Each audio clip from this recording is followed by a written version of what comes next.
Bajaj auto नाम से आप जानते पहचानते 1945 में हुई थी इस कंपनी की शुरुआत। और मोटरसाइकिल, सीवी और इलेक्ट्रिक व्हीकल्स जो टू व्हीलर्स है उसके सबसे बड़े मैन्युफैक्चरर्स में से एक है दुनिया में, और 90 से ज़्यादा देशों को कंपनी करती है एक्सपोर्ट।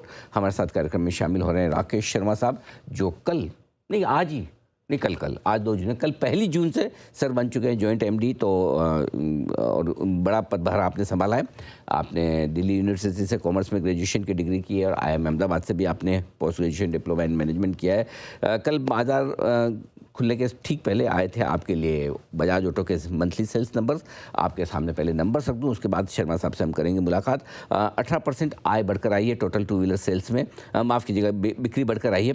और कमर्शियल व्हीकल्स की जो बिक्री है वो करीबन 30% बढ़ी है। टोटल बिक्री में भी अनुमान से काफ़ी बेहतर रहे आंकड़े। तो हर एक पैरामीटर पर मंथली सेल्स के नंबर जो आए मई महीने के वो उम्मीद से बेहतर है। शर्मा साहब सुप्रभात, पहले तो बहुत बहुत स्वागत है आपका। और सर कल से आपका प्रमोशन होकर आपने बड़ी और नई जिम्मेदारियां जो ली है उसके लिए बहुत बहुत बधाई और शुभकामनाएं सर आपको।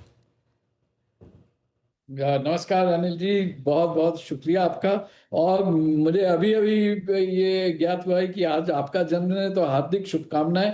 वैसे आपको इतने सालों से देख रहा हूँ, कोई परिवर्तन नहीं है, तो मुझे लगता नहीं था कि आप भी कभी जन्मदिन मनाते हैं और आपका जन्मदिन आता है। ये देख के मैं थोड़ा आश्चर्यचकित रह गया हूँ। तो बहुत बहुत आपको भी शुभकामनाएं। थैंक यू सर, बहुत बहुत धन्यवाद आपकी विशेष के लिए। बताएं सर, मंथली सेल्स नंबर्स बहुत मजबूत नज़र आ रहे हैं। मई के महीने में भी जो तेज बिक्री की रफ्तार है वो बरकरार रही है। किस तरह से आप इस महीने के नंबर्स को देखते हैं और क्या खास ट्रिगर्स रहे हैं वो भी समझाएं। जी, महीने के नंबर्स मजबूत हैं, लेकिन हमारी जो आशा थी उससे थोड़ा कम है। क्योंकि हम लोग सोच रहे थे कि 5 लाख के ऊपर 5 लाख हम फिर से क्रॉस कर जाएंगे, जैसे हमने अप्रैल में क्रॉस किया था। और मई में भी मतलब ऑर्डर बुक के हिसाब से जो रिक्वायरमेंट्स थी वो 5 लाख के ऊपर की थी। लेकिन आपको तो मालूम ही है कि मैन पावर को लेके काफ़ी डिस्ट्रप्शन हुआ है, माइग्रेशन हुआ है मैन पावर का। वापस लोग गांव चले गए हैं। थोड़े पहले उसके वेस्ट बंगाल चले गए थे वोट कास्टिंग के लिए।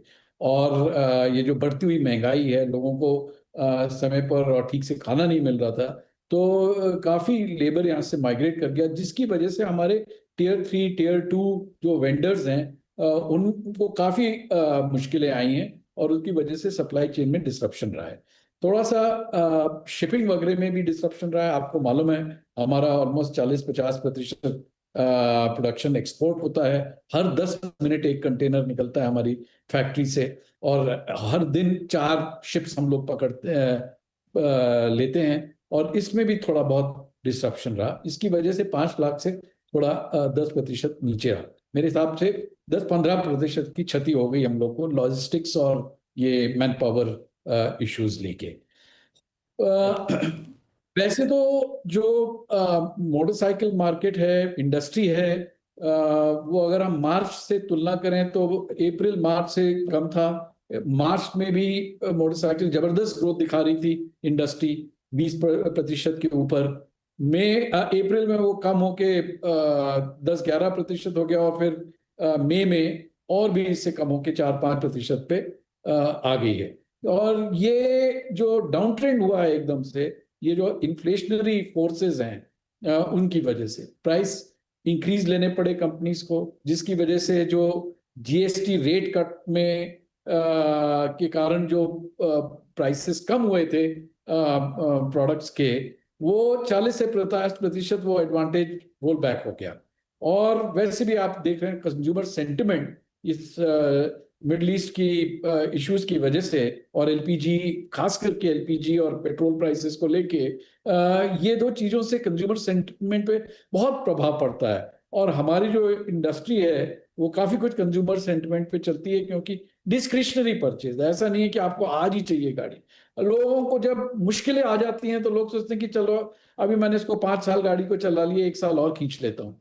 जब इकोनॉमी अच्छी चल रही होती है तो वही पर्सन बोलता है कि अरे यार 5 साल हो गए गाड़ी चलाते चलाते, अब मेंटेनेंस का बढ़ जाएगा, तो लेट मी अभी चेंज कर लेते हैं। तो ये कंज्यूमर सेंटिमेंट से काफी प्रभाव पड़ जाता है, और इन फैक्टर्स की वजह से ये थोड़ा सा डाउन हो गया। लेकिन इसमें जो ई सेगमेंट है उसमें जबरदस्त ग्रोथ है। जो हायर एंड बाइक्स हैं 150 सीसी प्लस, उसमें जबरदस्त ग्रोथ है। और जो एक्सपोर्ट्स है वो, उसमें हमारे को जबरदस्त ग्रोथ मिल रहा है। तो कहीं धूप कहीं छाव, तो ओवरऑल इंडस्ट्री डाउन है, लेकिन ये जो 3 सेगमेंट है जिनमें हमारी अच्छी पोजीशन में, उनमें अच्छी ग्रोथ है। और हमारी यही आशा रहेगी कि जून में अब हम फिर से कोशिश करें कि 5 लाख के मार्क के ऊपर हम लोग चले जाएं। मेरे ख्याल से होना चाहिए, क्योंकि जो सप्लाई चेन की दिक्कतें थी हमारे वेंडर्स को, वो थोड़ी थोड़ी कम होती जा रही है। मैं ये नहीं कहूंगा कि सब खत्म हो गया है, लेकिन दिक्कतें थोड़ी कम हो गई हैं। बिल्कुल ठीक बात है।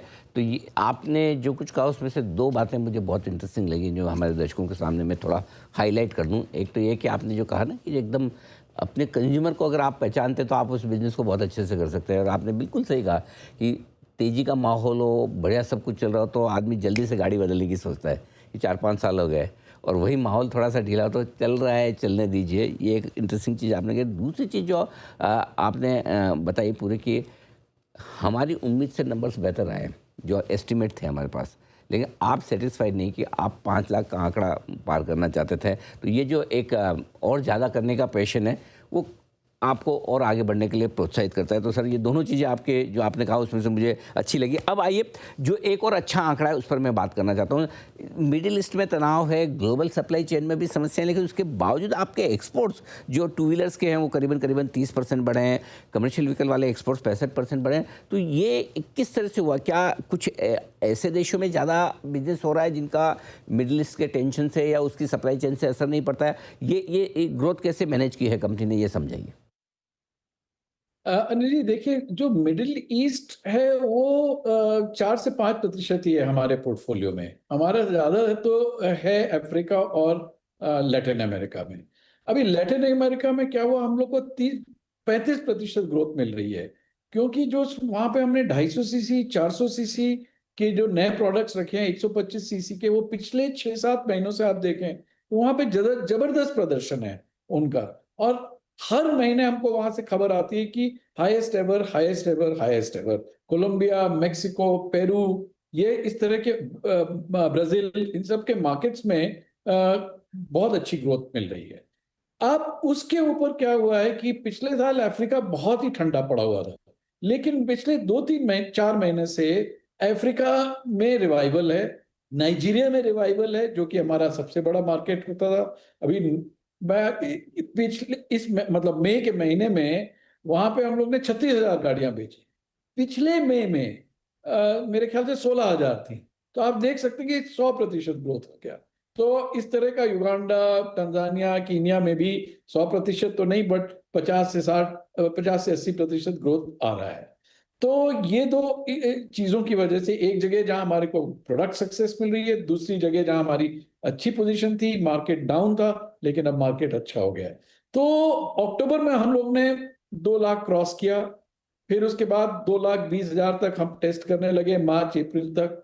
अब अगर सप्लाई चेन और ये लॉजिस्टिक में प्रॉब्लम ना हो, तो हम लोग कोशिश कर रहे हैं कि 250, मतलब 2,50,000 को एक्सपोर्ट को ले जाएं अगले कुछ महीनों में। ठीक बात है। तो ये आपके लिए अच्छी बात है कि मिडिल ईस्ट से हटकर है, वो एक बड़ा फ़ायदा है। ये बताएं सर कि क्या जिस तरह की तगड़ी ग्रोथ जो जीएसटी कट के बाद मोमेंटम बनी थी, वो आगे आने वाले समय में भी आप बरकरार रहने की उम्मीद कर रहे हैं? स्ट्रेंथ अभी भी है या थोड़ी धीमी पड़ती हुई दिख रही? नहीं अनिल जी, ये धीमी पड़ गई है, क्योंकि जो जीएसटी कट था वो, उसका जबरदस्त इम्पैक्ट था। एक तो फेस्टिवल तो था ही, अक्टूबर सितंबर में कट हुआ, जो सितंबर 22 से शुरुआत हुई। पहले हम लोग ने सोचा था कि हाँ भाई, दिवाली के बाद थोड़ा मार्केट में गति कम होगी, लेकिन बिल्कुल ऐसा नहीं हुआ। नवंबर, दिसंबर, जनवरी, फरवरी, मार्च में भी ग्रोथ बढ़िया चल रही थी। जब से ये थोड़ा इन्फ्लेशनरी प्रेशर और कंज्यूमर सेंटिमेंट वीक हुआ है, ये वॉर की वजह से, और अब पेट्रोल प्राइस इंक्रीज हुए हैं, और हम लोगों ने भी प्राइस इंक्रीज, क्योंकि हम लोग को भी रॉ मटेरियल में प्राइस इंक्रीज हो रहा है, तो हम लोगों ने भी प्राइस इंक्रीज किए। तो दो चीजें हैं, एक तो हम लोगों ने प्राइस इंक्रीज किए, तो जो जीएसटी कट से कंज्यूमर को फायदा हुआ था, उसका 50%, अब वो फायदा 50% से कम हो गया। और दूसरी चीज, जैसे कि हम लोगों ने अभी चर्चा की, वो कंज्यूमर सेंटिमेंट की, अब घर घर के किचन में ये बात पहुंच चुकी है कि एलपीजी नहीं है, एलपीजी नहीं है। तो थोड़ा बहुत तो इसका प्रभाव पड़ता है, लोगों को दिख रहा है बाहर कि पेट्रोल के प्राइसेस बढ़ रहे हैं, खाने पीने की चीजों के इन्फ्लेशन थोड़ा सा बढ़ गया है, मोटरसाइकिल्स के प्राइसेस बढ़ गए हैं, तो कंज्यूमर सेंटिमेंट का भी इशू रहता है। तो इसलिए ग्रोथ पे है इंडस्ट्री अभी, और वो जबरदस्त ग्रोथ जो हो रही थी वो अब मध्यम हो गई। बात है। तो ये है आपके लिए पूरा का पूरा आउटलुक। शर्मा साहब, बहुत बहुत धन्यवाद आपका, आपने समय दिया और विस्तार से अपने मंथली सेल्स नंबर्स पर आपने बातचीत की। जल्द आपसे फिर मुलाकात होगी। आज के लिए बहुत बहुत शुक्रिया और एक बार फिर से आपको नए पदभार के लिए बहुत बहुत बधाई और शुभकामनाएं।